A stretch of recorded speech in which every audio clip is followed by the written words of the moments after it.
Are you waiting for your book? Well, obviously I am, because if I am a storyteller, how will I be a storyteller if I don't have a book? Oh, right. I'll go get it. Why don't you do this one? Okay, there's a dog with you, okay? Go back. I thought you were going to get something related to horses. Oh, there's a lamb, so that's probably why you got it. How could you say? One morning, as Jenny and her family were eating breakfast, Mr. Walsh came rushing into the kitchen. He looked worried, as wet with a busy practice in his day. His day often started early, and it seemed to be one of those days. He had his black medicine bag in one hand. I've just had a phone call from Bill Giles. Something's been attacking his lambs, he said. Oh no, cried Jenny's sister Caroline. She and Jenny had seen Mr. Giles' lambs being born. What did it? Asked Matthew, Jenny's brother. Okay, so there's her dad, and there's the black medicine bag, and there's Jenny. I think that's Jenny. And there's her mom, and that should be Caroline. And that should be Matthew, because that's the only one that there's. A dog, said her dad. Woof, barked Jep, their collie, lifting up his ears. Not you, old fella, laughed Mr. Walsh, stroking him. Hey, you're right. He's just come back from a long run, said Mrs. Walsh. He got out to the hole in the fence again. There's blood on his nose, said Mr. Walsh. Oh, Jep, said Mrs. Walsh, her hands on her hips. You haven't been sniffing around Johnson's again, have you? Jep hung his head and the children laughed. There was no place Jep liked better than Johnson's, the village butcher. Fortunately, Mr. Johnson liked Jep and often gave him tidbits to eat. Okay, so there's a dog, and there's Mr. Johnson, and that's that, and there's a collie. Okay, let's see. How could anyone have a dog that kills sheep? Asked Caroline when her dad had gone. They don't know that their dog is killing them, said her mom. Some dogs go wild when they're near sheep, but they're perfectly tame the rest of the time. They're called sheep warriors. The children were just leaving for school when Mr. Walsh got back. He had a tiny lamb in his arms. Aw, cried Jenny when she saw him. He's sweet. He's badly hurt, said Mr. Walsh. I need to operate on him. Oh, storyteller, could I take a moment to look at this lamb? Yeah, I guess so. I let anyone look at the lamb. Oh, nice. It's cute. Although it has a little blood on it. Yeah, I have noticed that one too. Straight after school, Jenny brought Tom, her best friend, home to see the little lamb. He was lying in a box surrounded by straw, but already he looked stronger. He's so cute, said Jenny, stroking him. Is he getting better? Yes, said Mr. Walsh. He's almost well again, but unfortunately he's an orphan now. His mother was attacked by the sheep warrior too. Can we feed him? Asked Tom.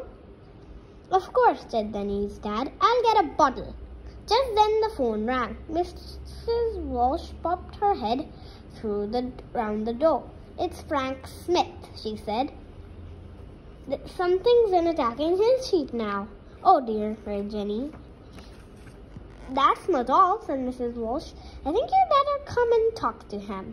Jenny and Tom stroked the lamp while Mr. Walsh answered the phone. Then he rushed out without even saying goodbye. What's the matter? Jenny asked her mum. Nothing, she said, but she looked worried. Something was wrong. Why wouldn't she tell them? When Jep comes back, will you tell me? Her mum asked. Jenny suddenly felt terribly afraid. The sheep warrior hasn't attacked Jep too, has he? She asked. Okay, so there's the lamp. Do you want to take a look at it? Yes! I was going to point that out again. Oh, and there's the bottom. Oh, yeah. I don't know that one. I was trying to blend it in. No, of course not, said her mum. Whatever gave you that idea? But Jenny couldn't help worrying. She and Tom went to look for Jep, and when he came running back into the yard, they ran to greet him. You're all right, Jenny said, hugging him. See, Jep's fine, Jenny said, taking him inside. But her mum didn't smile. Instead, she examined him closely. What's the matter? Asked Jenny.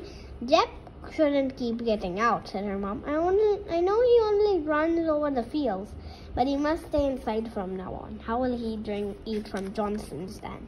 When Mr. Walsh came home, he did not look any happier.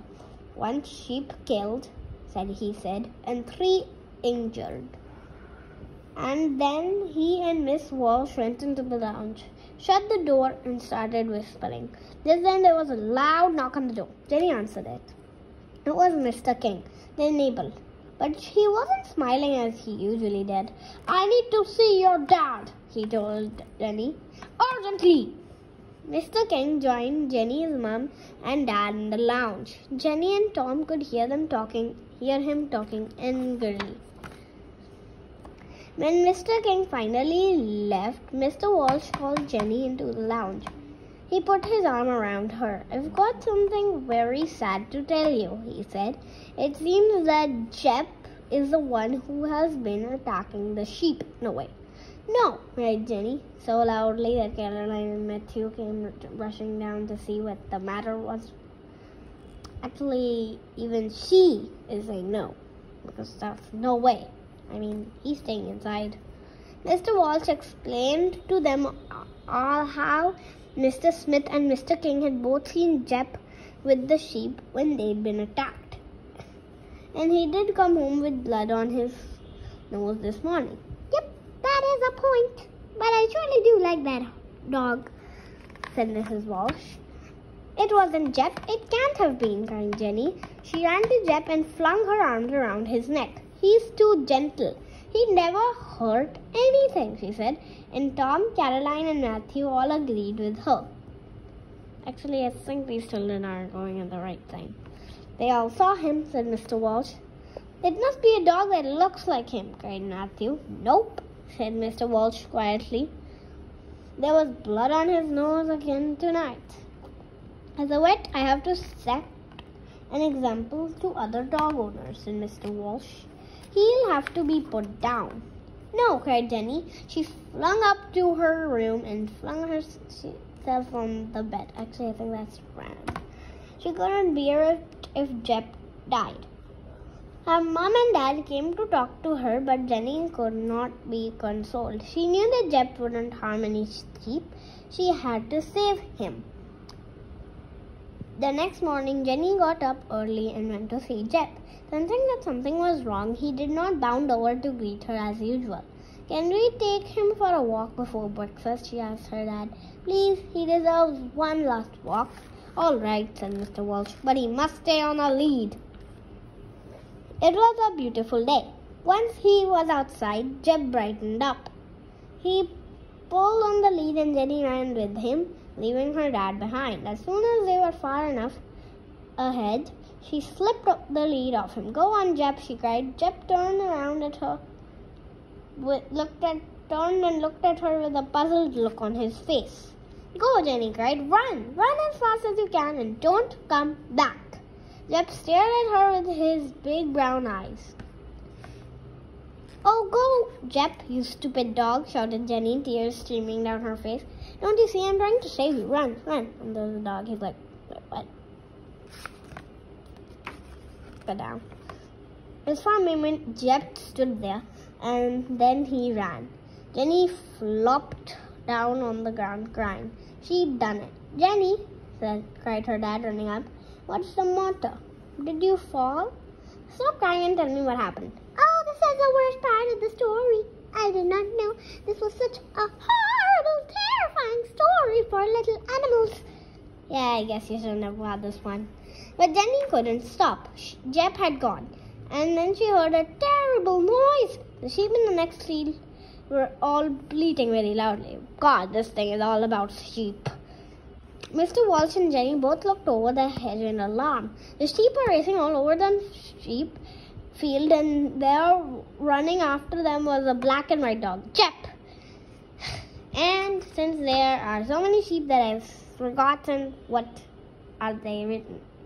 Jenny couldn't believe it. Jep was the sheep warrior. Now because of her, he was chasing more sheep. Look, cried her dad, pointing. Jenny didn't want to look, but she forced herself to. Suddenly she realized what was really happening. Jep wasn't chasing the sheep at all. He he was chasing another dog, the large black and white black dog who had been attacking the sheep. Jeb was saving the sheep. Oh, this is the best! Okay, maybe you can stop coming in now. Go on, Jeb, she shouted, and Jeb did. He chased the black dog until it was out of sight. You clever dog, cried Jenny as Jeb bounded up to her. He certainly is, said Mr. Walsh. Hey, what's this?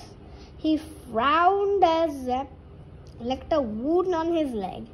That's not new, he said, examining it. So that's why you had blood on your nose yesterday afternoon.